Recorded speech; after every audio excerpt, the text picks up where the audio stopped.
नमस्कार दोस्तों, आज हम एक ऐसे विषय पर चर्चा करेंगे जो विश्व के सुरक्षा संतुलन को बदल सकता है। यह है इजराइल-ईरान युद्ध और रूस-यूक्रेन संघर्ष का अद्भुत संबंध। 15 सितंबर को हौथियों ने इजराइल पर पैलेस्टाइन 2 फीट बैलिस्टिक मिसाइल से हमला किया, जो ईरान के फतह मिसाइल से मिलता जुलता है। और याद रखें, यह सब ऐसे काले बाजार में हो रहा है जहां ईरान अपने मिसाइल प्रोग्राम को विकसित कर रहा है। वहीं उत्तर कोरिया ने रूस को 5 मिलियन आर्टिलरी शेल भेजे हैं, जबकि रूस ईरानी ड्रोन और मिसाइलों का इस्तेमाल कर रहा है।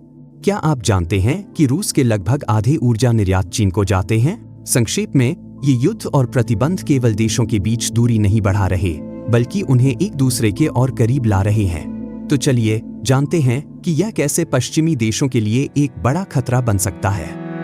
Участие в преступных действиях. Gays for Gaza. They might as well hold up signs saying tickets for KFC.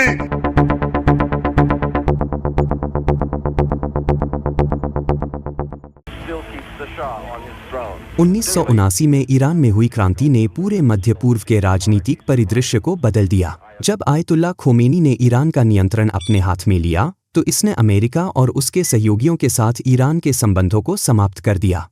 इस क्रांति के बाद कई मध्य पूर्वी देशों ने इजराइल को मान्यता दी।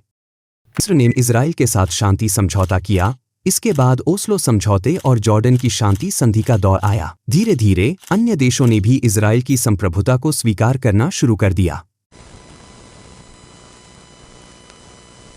1991 में सोवियत संघ के टूटने के बाद नाटो ने पूर्व सोवियत देशों का विस्तार करना शुरू किया। यह न केवल रूस के लिए एक बड़ा झटका था, बल्कि इसने मध्य एशिया और पूर्वी यूरोप में भी राजनीतिक अस्थिरता पैदा की। इस बदलाव ने रूस को अपने पुराने सहयोगियों के साथ संबंधों को फिर से स्थापित करने की दिशा में प्रेरित किया। In Korea, United Nations troops push on in the cautious advance against कोरियाई युद्ध 1950 से 1953 के दौरान सोवियत संघ और चीन ने उत्तर कोरिया का समर्थन किया। किम इल सुंग की कम्युनिस्ट विचारधारा ने इसे और मजबूत किया। उत्तर कोरिया ने इस समय से ही अपने सामरिक संबंधों को बढ़ाया, जिससे उसकी स्थिति और भी मजबूत हुई।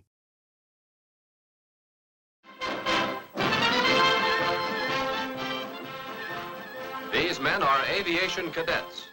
आज ईरान, रूस, चीन और उत्तर कोरिया एक सामान्य दुश्मन का सामना कर रहे हैं, अमेरिका। अमेरिका द्वारा लगाए गए प्रतिबंधों और सैन्य कार्रवाइयों ने इन देशों को एक साथ लाने में मदद की है। इन देशों का मानना है कि वे अमेरिका के खिलाफ एकजुट होकर अपने हितों की रक्षा कर सकते हैं।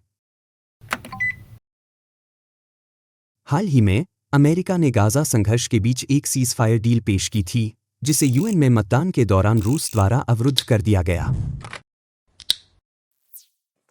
The United Nations Security Council on Friday turned down a U.S.-led resolution calling for a ceasefire in Gaza and an Israel-Hamas hostage deal after Russia and China vetoed the measure. A move White House spokesman John Kirby said was hardly a surprise. यह veto दिखाता है कि रूस अपनी नीति के तहत Iran और उसके सहयोगियों के समर्थन में खड़ा है।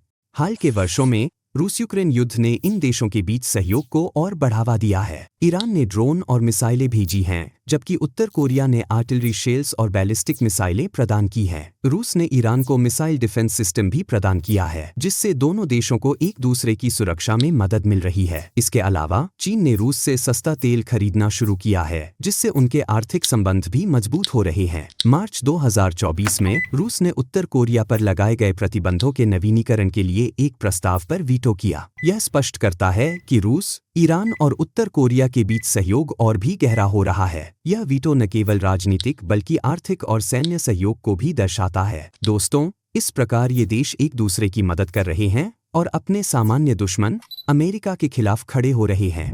हमें देखना होगा कि भविष्य में यह गठजोड़ किस दिशा में जाता है। अगर आपको यह वीडियो पसंद आया हो तो कृपया लाइक और सब्सक्राइब करना न भूलें। आपके विचार हमें कमेंट्स में बताएं।